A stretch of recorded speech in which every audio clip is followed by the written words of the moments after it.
The moment you click bet in state crash, everything goes silent for half a second, that breath, before the rocket takes off. The multiplier starts crawling upward, 1.01x, 1.08x, 1.32x, and your mind starts doing math faster than your heartbeat. Every second feels longer than the last.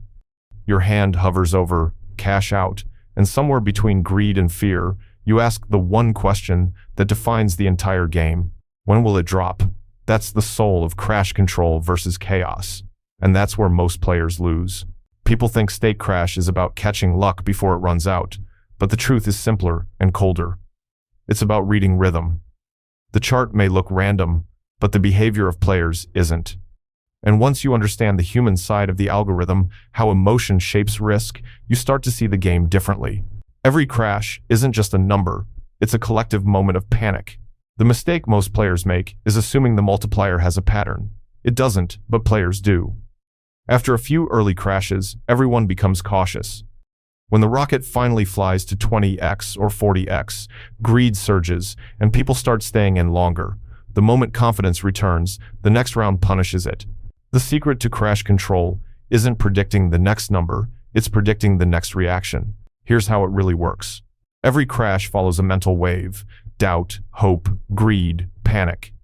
The longer the streak of low multipliers, the more tension builds.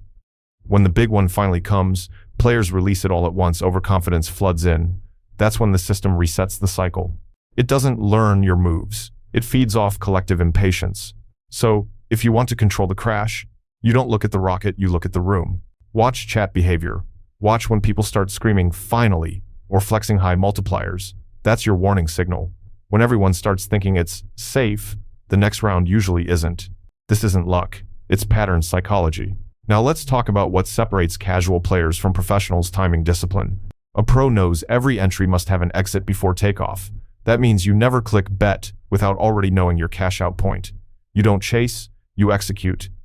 For example, if you plan 1.8x, you cash at 1.8x no matter what the rocket does afterward, even if it goes to 20x.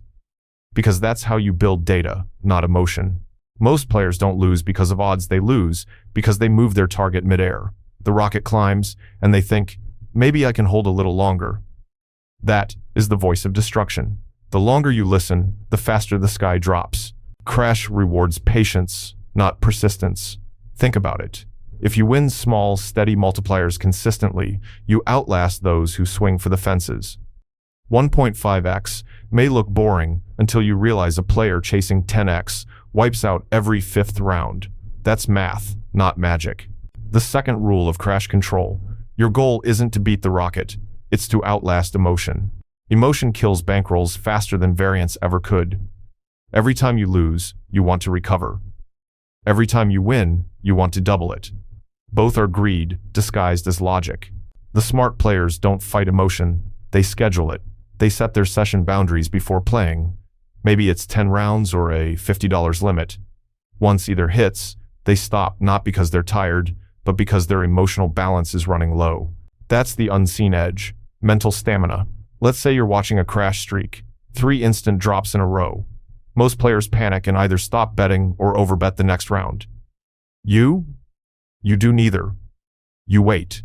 Because what you're watching isn't just loss, it's tension building in the crowd. When that tension snaps, and the next few rounds hit higher, you ride the controlled wave, but only for your planned multipliers. Crash isn't random chaos. It's controlled unpredictability. And if you treat it like that, you start noticing things others don't. How long high runs follow low streaks. How average multipliers balance out over sessions.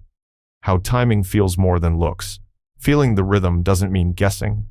It means reading momentum. For example, after a huge multiplier, say 100x, most players jump back in fast expecting another miracle, but statistically, the next few rounds often crash early. That's your breathing window. You don't chase immediately, you cool down. Observe. Let greed burn itself out. When everyone's tired of waiting, that's when opportunity comes. That's what pros call emotional delay timing. You let the crowd act first, and you play the opposite. There's also bankroll management, the unsung hero of crash control. You never play the same amount twice. You stagger your bets, not by greed, but by structure. Small bets after a win. smaller bets after a loss. That breaks the emotional curve. You stop spiraling because you're not trying to get back. You're staying alive. The longer you survive, the more data you gather. The more data you gather, the more stable your timing becomes. See, the illusion of crash is that the rocket betrays you. But the truth? It's never the rocket, it's your reaction time. Your cash is too late because you want more. You cash out too early because you fear missing out.